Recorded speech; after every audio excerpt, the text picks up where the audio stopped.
একটি পোশাক শুধু কোনো বাহিনীর পরিচয় নয়, বরং এটি জড়িয়ে থাকে আত্মমর্যাদার সাথেও।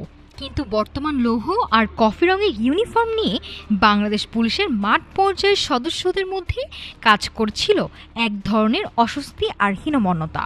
অসন্তোষ মেটাতে এবার ফের বদল হচ্ছে পুলিশের পোশাক। সদর দপ্তরের প্রস্তাব অনুযায়ী মেট্রোপলিটন পুলিশের গায়ে উঠবে লাইট অলিভ রঙের শার্ট, আর জেলা পুলিশের জন্য বরাদ্দ ডিপ ব্লু। তবে সবার প্যান্টের রং হবে চিরচেনা সেই খাকি।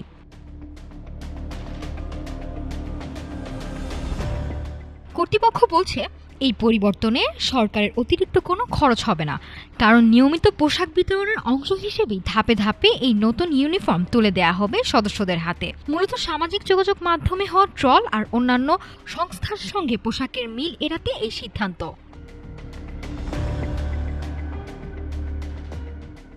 অন্তর্বর্তী সরকার আমলে তড়িঘড়ি নেওয়ার সিদ্ধান্তের পর এখন নির্বাচিত সরকারের অধীনে শৃঙ্খলা ফেরানোর এই উদ্যোগে স্বস্তির নিঃশ্বাস ফেলছে পুলিশ সার্ভিস অ্যাসোসিয়েশনও।